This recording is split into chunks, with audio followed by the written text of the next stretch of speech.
I knew they'd never read a single commit I pushed. That's precisely why I'd been doing it for 14 months, right under their noses. And now, as they labeled me, too slow, I could only smile, because in every silent line of code, I'd planted the blade that would eventually cut through the entire system they thought they controlled.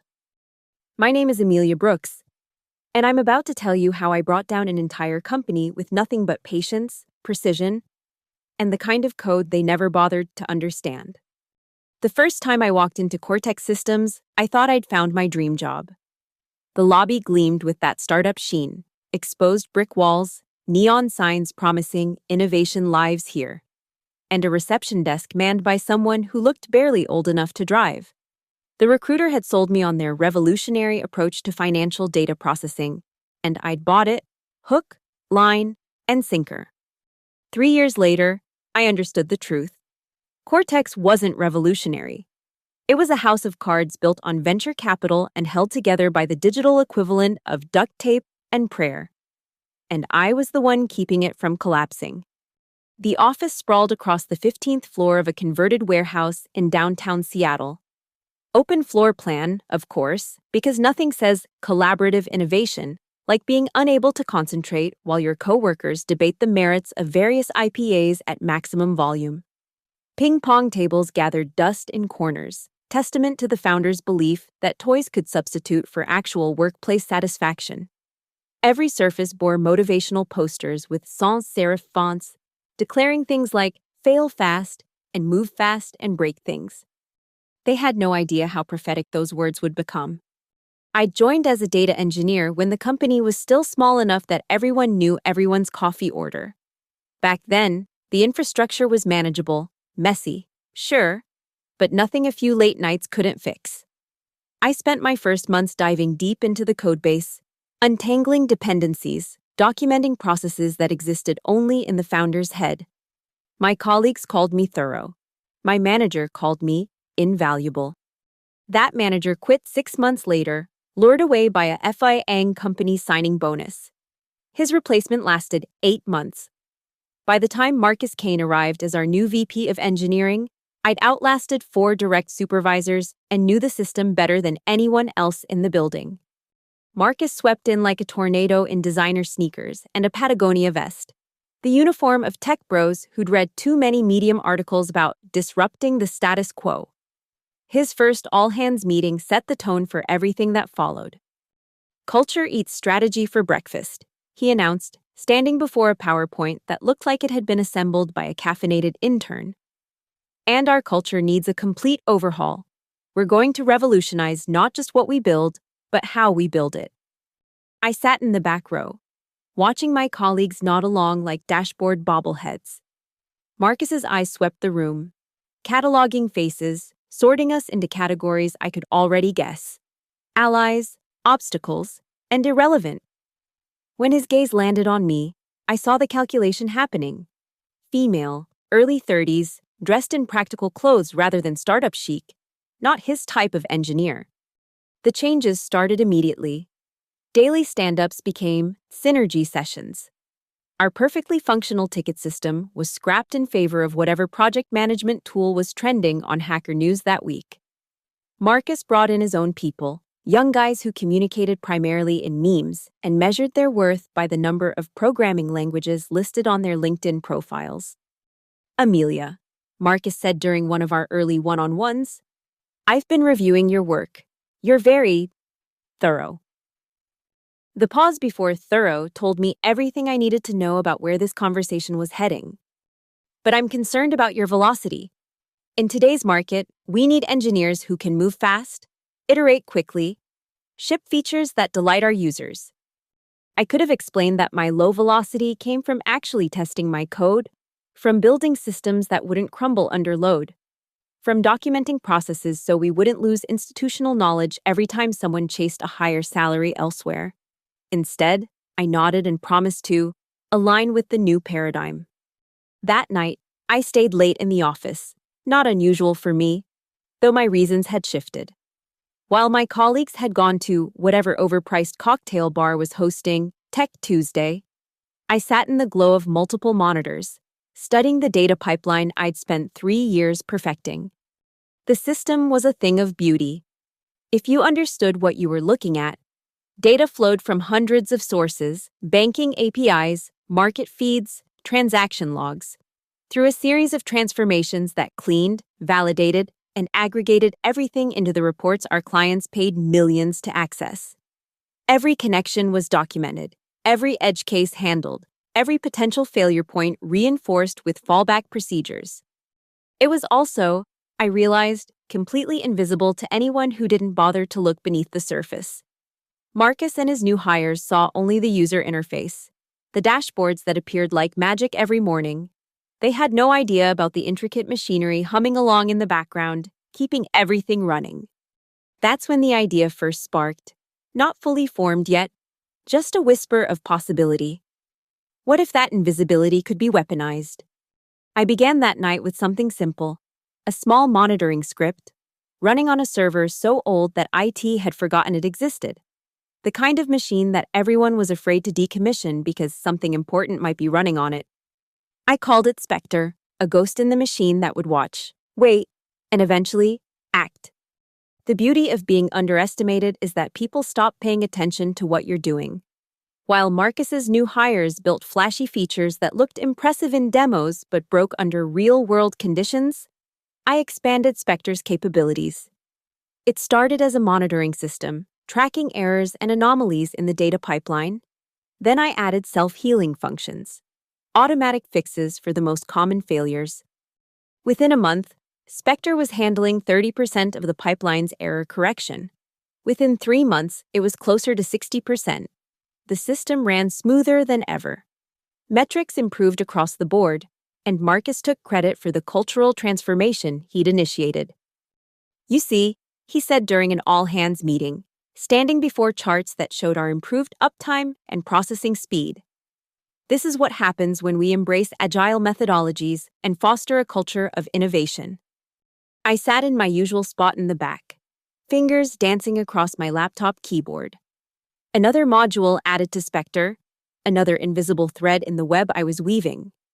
The first sign that my position was truly precarious came during the Q3 planning session. Marcus had decided to rebuild the entire data pipeline from scratch. Project Apollo, he called it, because apparently every tech initiative needed a grandiose name. We'll be leveraging cutting-edge technologies, he explained, his presentation full of buzzwords like blockchain integration and AI-powered optimization. This is our chance to build something truly revolutionary. When the team assignments were announced, my name was conspicuously absent from the core development group. Instead, I was tasked with documentation and knowledge transfer. Your institutional knowledge is invaluable, Marcus told me with a smile that didn't reach his eyes. We need you to document everything about the current system so the Apollo team can understand what they're replacing. Translation: write down everything you know so we can get rid of you. I smiled back and accepted the assignment with grace. That night, I worked until 3 a.m., but not on documentation. Instead, I was modularizing Spectre, breaking it into discrete components that could be activated or deactivated independently. Each module got its own encryption key, its own self-destruct protocol. If they wanted my institutional knowledge, I'd give them exactly what they deserved. The Apollo team struggled from the start. They'd approach me with questions, usually prefaced with condescending explanations of whatever revolutionary approach they were attempting. So like, we're trying to implement a reactive stream processing paradigm. Tyler, one of Marcus's star hires, would say, but there's some legacy code that's causing conflicts. Can you help us understand what this function does? I'd look at the code, usually something I'd written to handle an edge case that occurred maybe once a month but would crash the entire system if not properly managed, and provide a technically accurate but utterly useless explanation. Oh, that's part of the temporal synchronization module. It ensures data consistency across distributed timestamps in cases of network partition events. Tyler would nod like he understood, make some notes, and then proceed to either delete the function entirely or replace it with something that would fail spectacularly under the right conditions. I documented every such interaction, not for the company, but for my own records. Evidence of willful ignorance. The months crawled by. Apollo's launch date pushed back once, twice, 3 times. Marcus grew increasingly frustrated, his synergy sessions becoming tense affairs where he'd passive-aggressively question the team's commitment to excellence. Somehow, the blame never fell on his architectural decisions or his hand-picked team. Instead, it was always external factors: legacy systems, technical debt, and increasingly, me. Amelia's documentation is too complex. He'd say, "We need someone who can communicate in a way that aligns with our agile methodology. The old system has too many dependencies that Amelia introduced. We need to reduce complexity." I'm concerned that Amelia's approach to code ownership is creating bottlenecks in our development process. Each complaint was carefully crafted to paint me as the obstacle to progress. I documented these too. Forwarding emails to my personal account, screenshots saved to encrypted drives. You learn to protect yourself when you see the writing on the wall. The irony was that while they struggled with Apollo, the production system ran better than ever. Spectre had evolved into a sophisticated automation framework, handling everything from routine maintenance to complex failure scenarios. I'd even built in predictive analytics that could anticipate and prevent issues before they occurred. The uptime metrics that Marcus bragged about in investor meetings, all Spectre. But here's the thing about invisible work. It's only valuable as long as it stays invisible. The moment people realize they depend on something, they also realize they can't control it. And control was everything to people like Marcus. The weekly stand-ups became exercises in subtle humiliation. Marcus would call on me last, after everyone had given their updates about the exciting progress on Apollo. "And Amelia, what have you been working on?" "Documentation," I'd reply, "and maintaining the legacy systems." He'd nod dismissively. "Right. Well, once Apollo launches, we won't need to worry about legacy maintenance anymore." The younger engineers would smirk. They saw me as a relic, a dinosaur who couldn't adapt to the fast-paced world of modern development. They had no idea they were building their revolutionary platform on foundations that would crumble the moment I decided to stop propping them up. I started preparing for the endgame 6 weeks before it happened. Spectre's modules were refined, each one a critical component that the system had grown dependent on. The beauty was that they'd integrated so seamlessly. No one could tell where the original pipeline ended and Spectre began. It was like trying to remove your skeleton while keeping your body intact.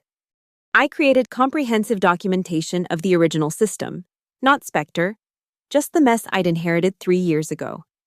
Page after page of technical specifications, flowcharts, dependency graphs. All accurate, all useless without the invisible layer I'd built on top. It was like giving someone a map of a city's streets without mentioning the bridges that connected them. The termination meeting was scheduled for a Friday afternoon. Marcus had the decency to look uncomfortable as HR explained the situation. "As you know, Cortex Systems is moving in a new direction." The HR representative, a woman named Janet who'd always been friendly to me, read from a prepared script. "We're streamlining our engineering operations and focusing on team members who align with our innovative culture. Unfortunately, your position is being eliminated." "I understand," I said, maintaining the same calm I'd shown throughout my tenure. "What about knowledge transfer? I want to ensure a smooth transition."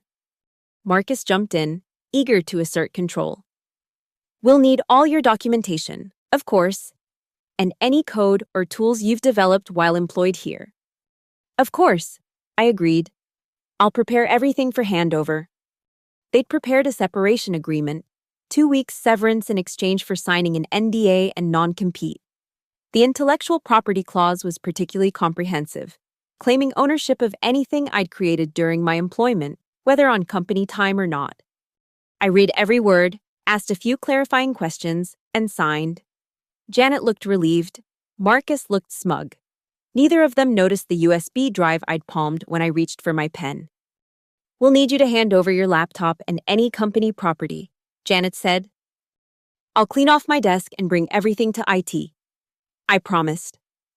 They gave me an hour, supervised by a security guard who tried to look sympathetic. I packed my personal items slowly, methodically. 3 years reduced to a cardboard box. The guard watched me copy files to a USB drive, clearly labeled Apollo Documentation, Final Version. Is that company property? He asked. Documentation for the handover, I explained. Marcus specifically requested it. He nodded, satisfied. Security guards weren't paid enough to understand the difference between documentation and digital dynamite. I made a show of organizing my desk, ensuring I'd left nothing behind. In reality, I was running scripts from my phone, hidden in my lap. Commands sent to Spectre, initiating shutdown protocols that would trigger over the coming hours. Not immediately, that would be too obvious. But gradually, like a patient predator stalking its prey. My last stop was Marcus's office. He was on a call, but waved me in with the magnanimity of a victor accepting surrender. I wanted to drop off the documentation personally, I said when he finished his call. I placed the USB drive on his desk with the kind of ceremony reserved for formal surrenders. He picked it up, weighing it in his hand as if he could measure the knowledge it contained. This is everything? He asked. Everything you need, I assured him. It wasn't a lie. The drive contained exactly what they needed, the complete documentation for the original system, before I'd fixed it. Before Spectre. They wanted to build Apollo from scratch. I was giving them the chance to truly start from zero. Marcus smiled, the expression of a man who thought he'd won. I want you to know this isn't personal, Amelia. You're talented, but sometimes talent isn't enough. You need to be able to adapt, to embrace change. I understand completely, I said. Change is inevitable. He missed the irony in my tone, too focused on his victory to notice the ground shifting beneath his feet. I left the building at 4:47 p.m. on a Friday afternoon in October. The Seattle drizzle had started early, turning the streets into rivers of reflected neon. I stood on the sidewalk, cardboard box growing soggy in my arms, and looked back at the building that had been my second home for 3 years. Somewhere on the 15th floor, Spectre was beginning its swan song. The first module would shut down at 6 p.m., just the error logging system. No one would notice over the weekend. The second would go at midnight, duplicate detection. The third at 6 a.m. Saturday, automated failover. By Monday morning, when the East Coast financial markets opened and data started flooding in, the entire invisible infrastructure would be gone. I smiled, shifted my box to one arm, and pulled out my phone to call an Uber. I had a new laptop to buy and a company to build. Brooks Analytics had a nice ring to it. The weekend passed in a blur of activity. While my former colleagues enjoyed their time off, probably celebrating my departure at some overpriced bar, I was laying the groundwork for my future. The laptop came first, a high-end machine that would serve as my new development environment. Then came the legal structures, LLC filing, business bank account, professional website. I'd learned from the best. After all, Marcus loved to talk about personal branding and thought leadership. Well, I was about to show him what real leadership looked like. The Brooks Analytics website went live Sunday evening, clean, professional. With just enough technical detail to appeal to my target market, companies that had learned the hard way that flashy presentations couldn't replace solid engineering. My service offerings were specific: data pipeline architecture, system reliability consulting, and my personal favorite, legacy system, recovery, and modernization. I posted a few technical articles on Medium, seeded some discussions on the relevant subreddits, and waited. In the meantime, I rebuilt Spectre from the ground up. Not the patches and workarounds I'd crafted at Cortex, but a proper framework, Spectre-lite, modular, scalable, and fully documented. The kind of system I would have built from the start if anyone had bothered to listen. Monday morning arrived with the inevitability of a tax bill. I woke early, made coffee, and settled in front of my laptop. No commute, no mandatory morning synergy session, no Marcus pontificating about revolutionary paradigms. Just me, my code, and the knowledge that across town, Cortex Systems was about to have a very interesting day. The first signs of trouble appeared on Twitter.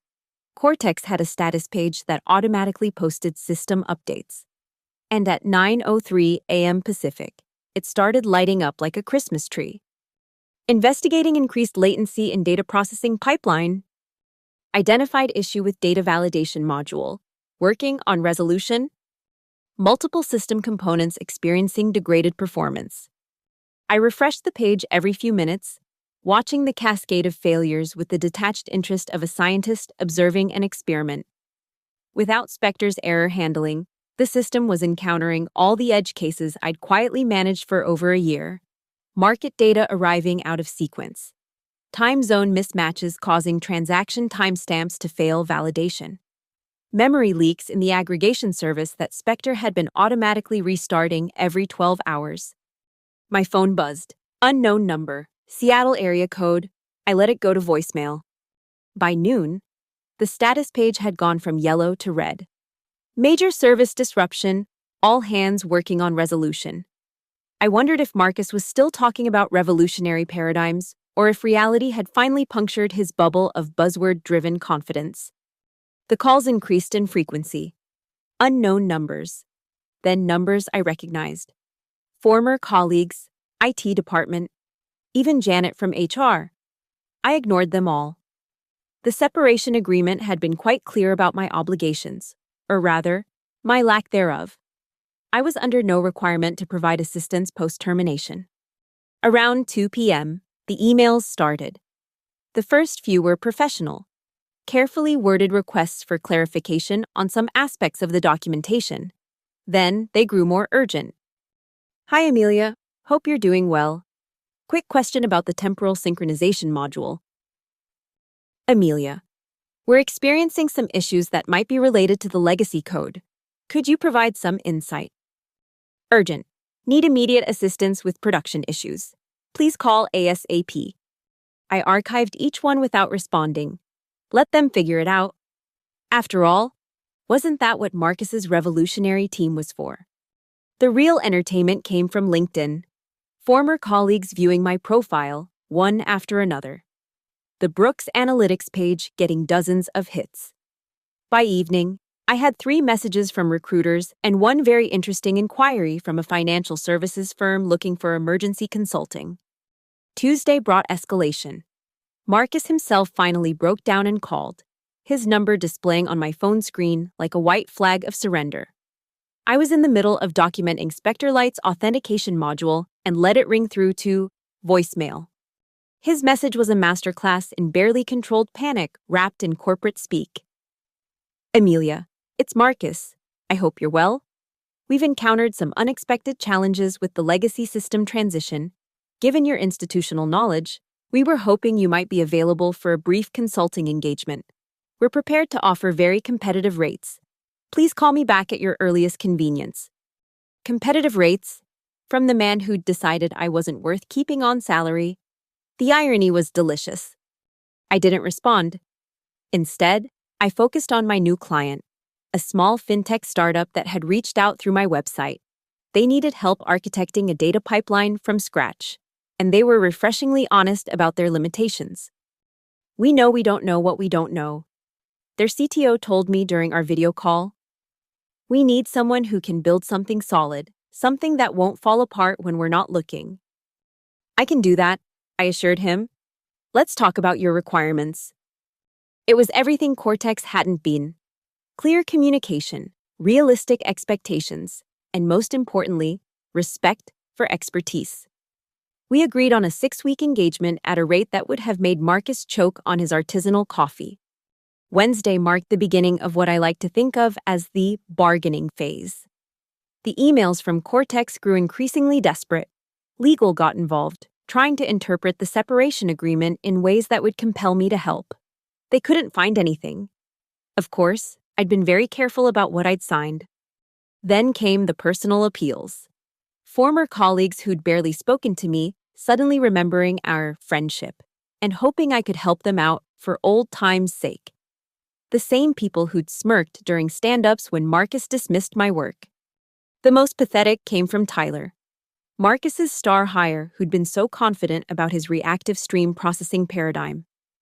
Hey, Amelia, I know things ended weird, but we're really struggling here. The documentation you left is comprehensive, but there seem to be some gaps. Any chance we could grab coffee and talk through some of the implementation details? Gaps. That was one way to describe the complete absence of the system that had been keeping their ramshackle infrastructure running. I drafted a reply, just for my own amusement. Hi, Tyler. Thanks for reaching out. I'd be happy to consult on your implementation challenges. Brooks Analytics offers legacy system recovery services starting at $500 with a minimum 40-hour engagement.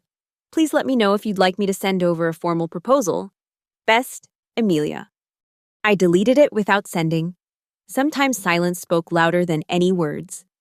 By Thursday, the Cortex status page had become a work of fiction.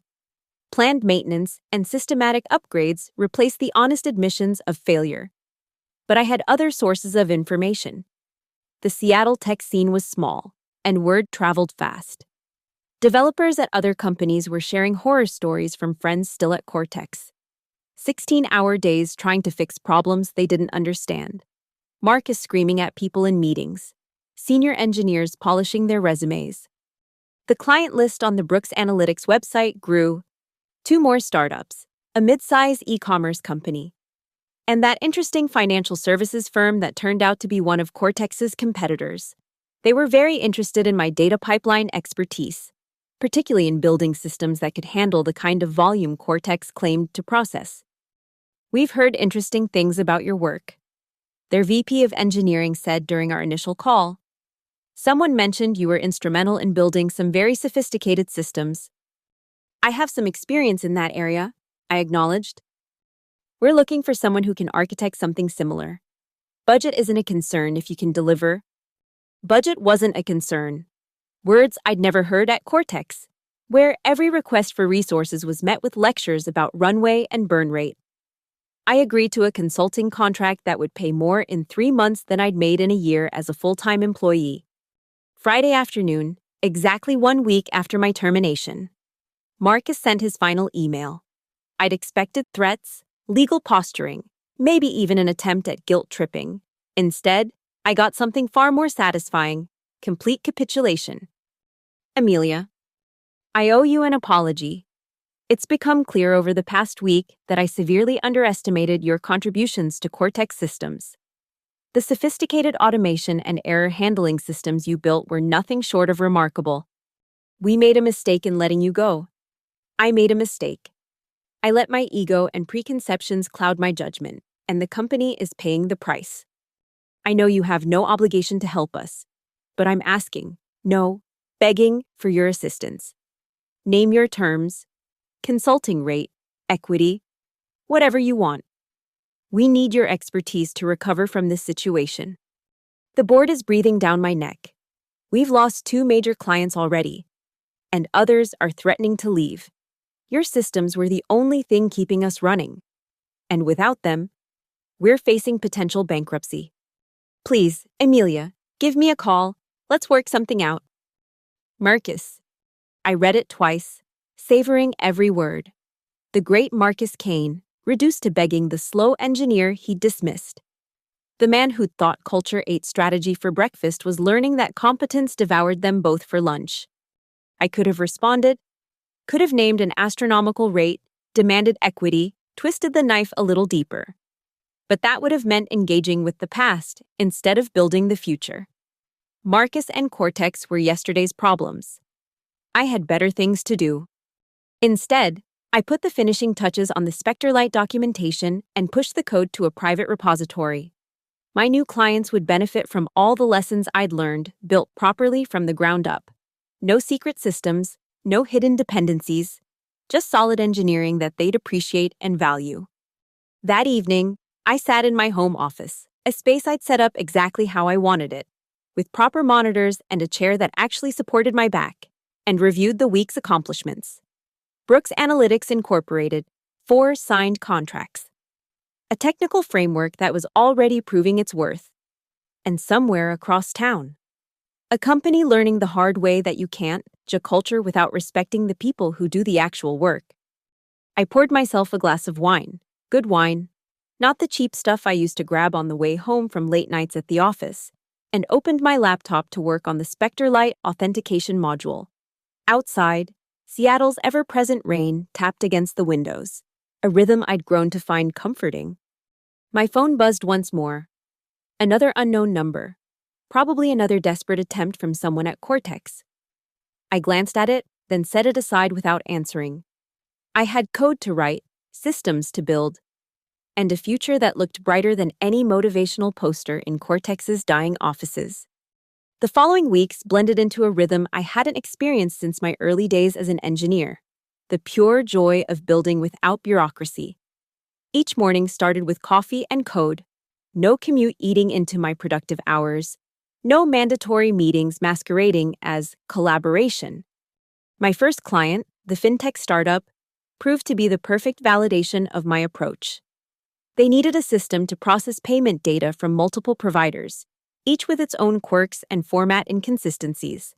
The exact kind of problem I'd solved dozens of times at Cortex, but now I could implement it properly from the start. "This is incredibly clean," their lead developer commented during a code review. "I've never seen error handling this comprehensive.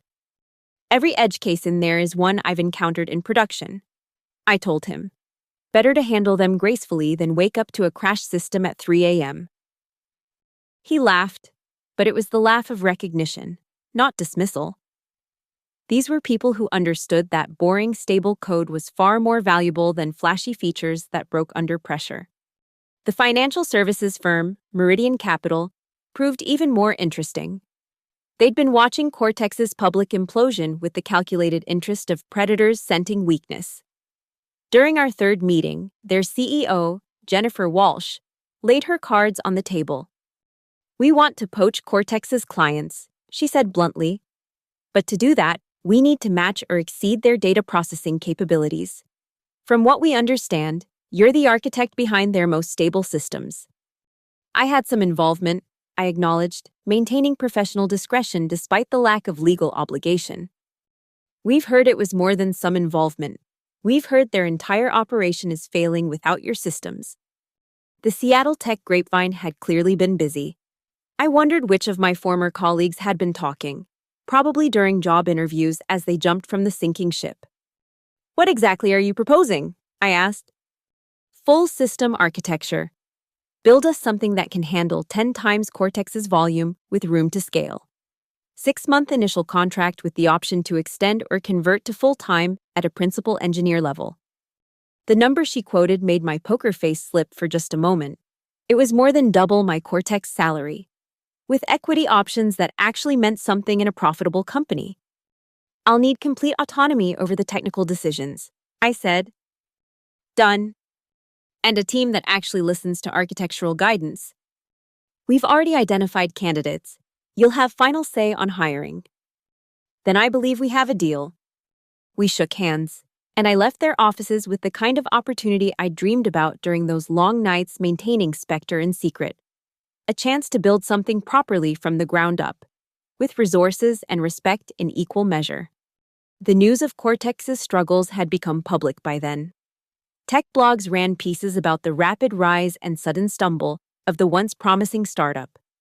Anonymous sources, who sounded suspiciously like Marcus in their use of buzzwords, blamed technical debt and scaling challenges. No mention of the systematic dismantling of the engineering culture that had kept things running. I allowed myself one moment of public commentary.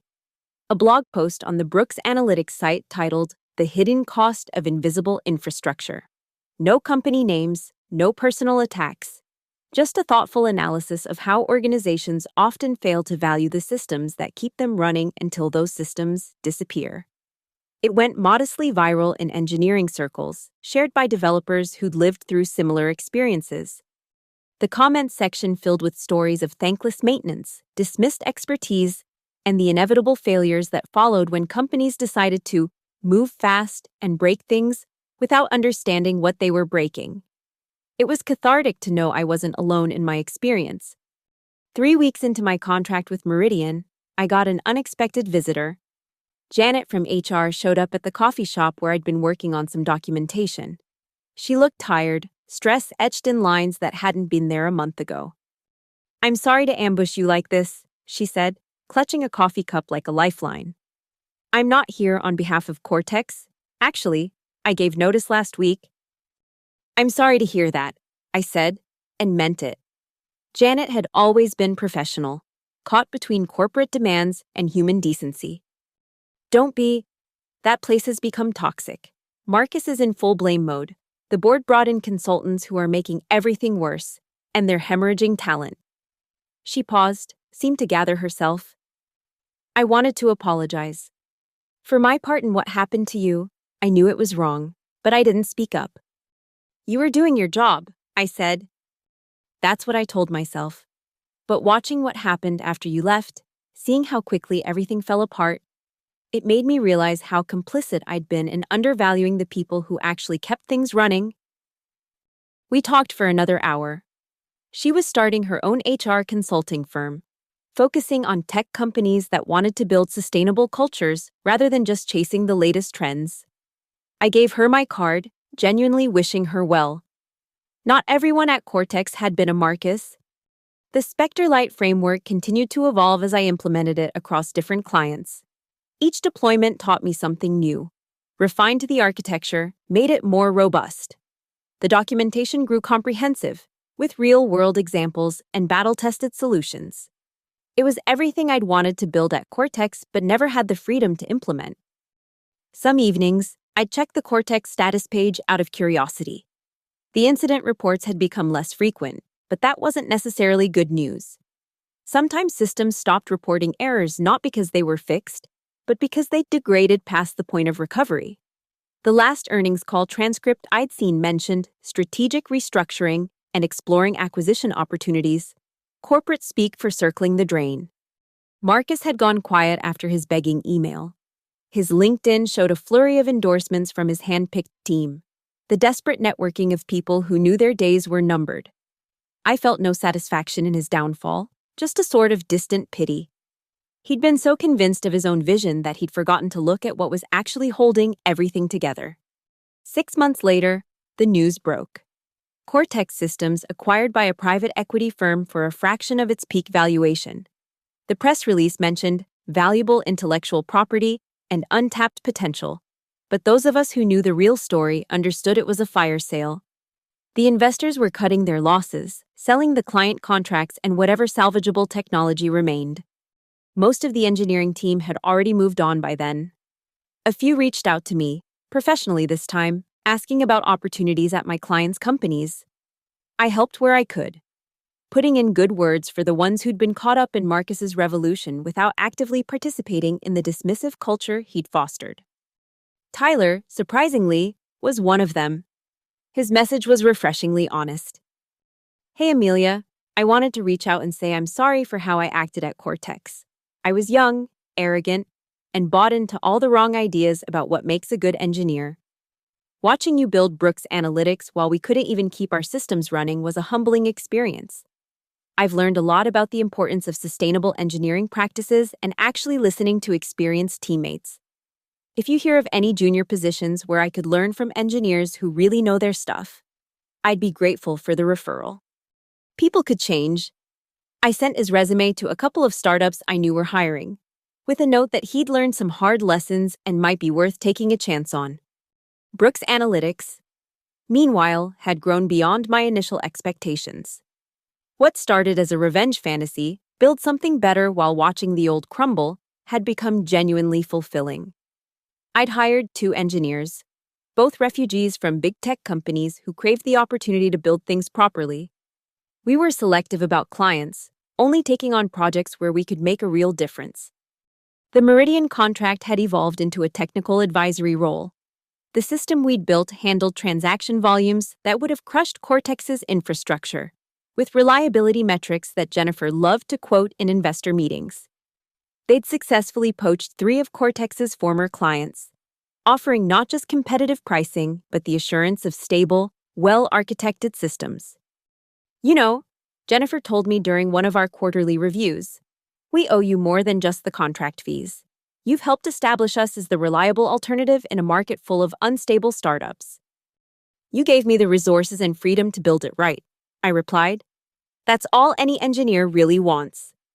1 year after my termination from Cortex, I was reviewing code on my deck, enjoying an unusually sunny Seattle afternoon, when my phone rang. The number was familiar but unexpected, the old Cortex main line. Hello? Ms. Brooks? This is David Chen from Wolverine Capital. We recently acquired the assets of Cortex Systems, and I'm hoping we could discuss a consulting arrangement. I nearly laughed. The irony of being contacted through the phone system I'd once helped maintain was not lost on me. I'm listening, I said, curious despite myself. We've been conducting a technical audit of Cortex's systems, and your name keeps coming up. It seems you were responsible for some rather sophisticated automation that's no longer functional. We're interested in understanding what happened and potentially rebuilding those capabilities. Mr. Chen, I'm sure you're aware I was terminated from Cortex over a year ago. Any systems I built while employed there are their property, or yours now, I suppose. Yes, we're aware of the circumstances of your departure. His tone suggested he knew exactly how short-sighted that decision had been. We've reviewed the documentation and codebase extensively. The problem is, there seems to be a significant gap between what's documented and what was actually running in production. Spectre. They'd found the ghost-shaped hole in their acquisition. I documented everything I was asked to document, I said carefully. I'm sure you did. However, we're more interested in moving forward than assigning blame for past decisions. Would you be willing to meet with our technical team? We're prepared to offer substantial compensation for your expertise. I considered it for about 3 seconds. I appreciate the offer, but Brooks Analytics is fully booked with existing clients. Best of luck with your acquisition. Ms. Brooks, perhaps I wasn't clear about the compensation? The answer is no, Mr. Chen, but thank you for thinking of me. I hung up before he could make another offer. Some bridges, once burned, weren't worth rebuilding. That evening, I had dinner with my team to celebrate landing another major client, a healthcare company that needed secure, HIPAA-compliant data processing. We met at a nice restaurant downtown, the kind of place I never could have afforded on my Cortex salary. Did you guys see the news about Cortex? Sarah, one of my engineers, asked. Apparently the acquisition isn't going well. The new owners are suing for misrepresentation of technical capabilities. Couldn't have happened to a nicer bunch. James, my other engineer, muttered. He'd worked at a similar startup that had imploded due to poor management. We'd bonded over our shared experiences of being undervalued. Let's not dwell on the past, I said, raising my glass. To building things that last. To building things that last, they echoed. The conversation moved on to our new project, the technical challenges we'd face, the elegant solutions we'd craft. This was what I'd always wanted, a team that cared about quality, clients who valued expertise, and the freedom to build systems the right way. Later that night, back in my home office, I pulled up the old Spectre codebase, not the version I'd left behind at Cortex that had deleted itself as designed. This was my personal copy, the original vision before all the patches and workarounds. I studied it with the detachment of an artist reviewing early work. Clever in places, overly complex in others, but effective. It had done what I needed it to do. I closed the file and opened the SpectreLite repository instead. This was the future, clean, modular, properly documented. No hidden dependencies, no secret patches, just solid engineering that any competent developer could understand and maintain. My phone buzzed with a text from an unknown number. I almost ignored it, then noticed the message preview. This is Marcus. Please, I need your help. Against my better judgment, I opened it.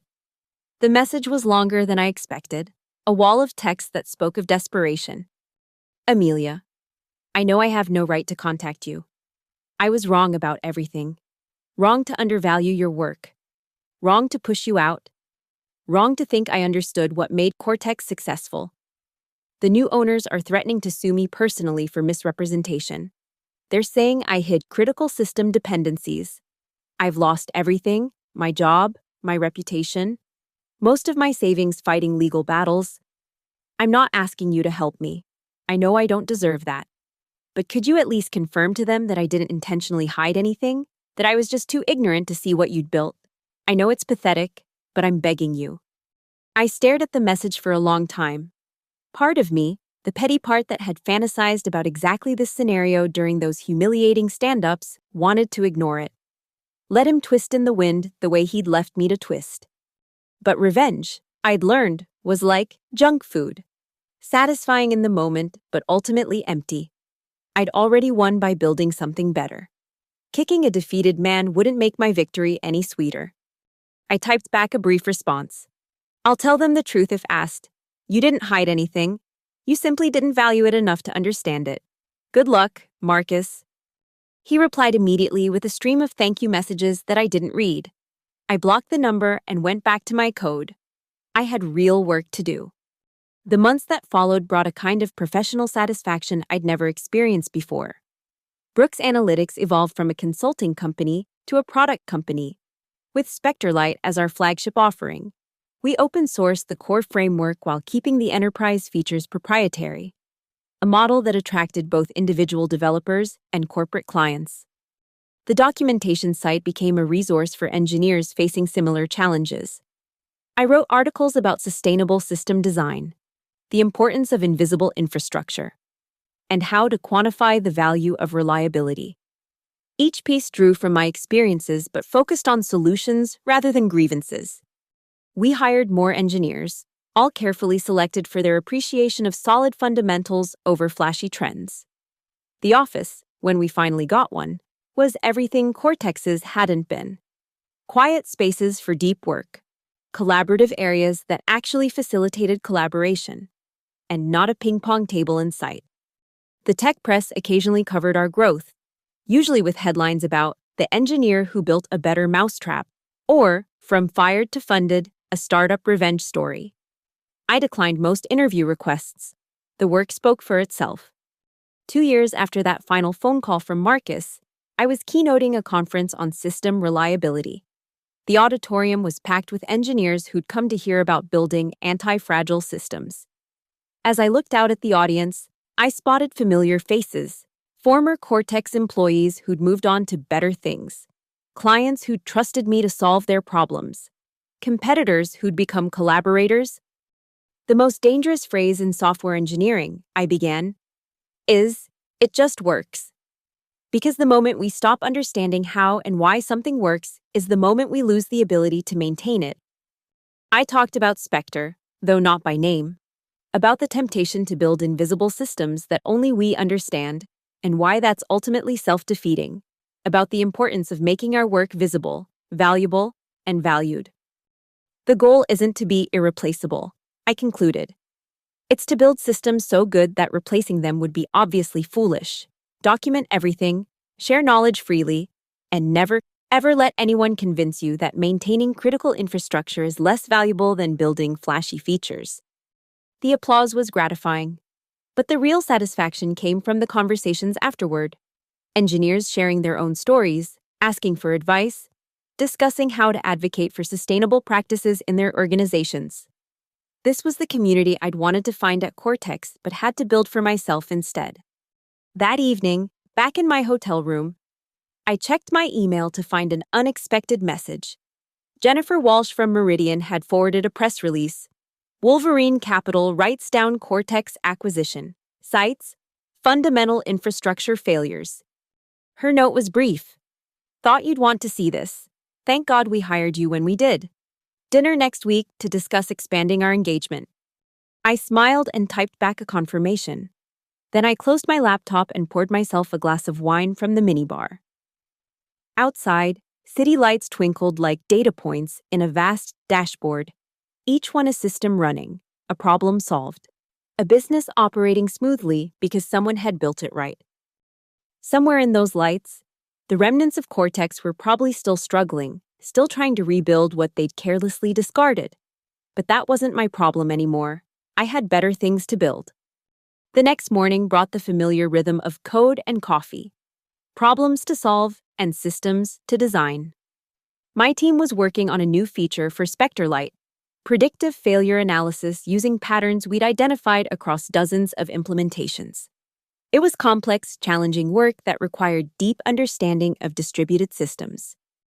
"This is brilliant," Sarah said during our code review, pointing at an elegant solution to a particularly thorny edge case. "How did you think of this approach?" "Experience," I told her. "I've seen this fail in production 3 different ways. This handles all of them." She nodded, making notes. This was how knowledge transferred properly, not through last-minute documentation dumps, but through patient mentoring and shared understanding. My phone buzzed with a calendar reminder. Client meeting in an hour, then a technical interview for a senior engineer position, then architecture review for the healthcare project. A full day, but fulfilling in a way my Cortex days had never been. I pushed back from my desk and stretched, looking around the office we'd built.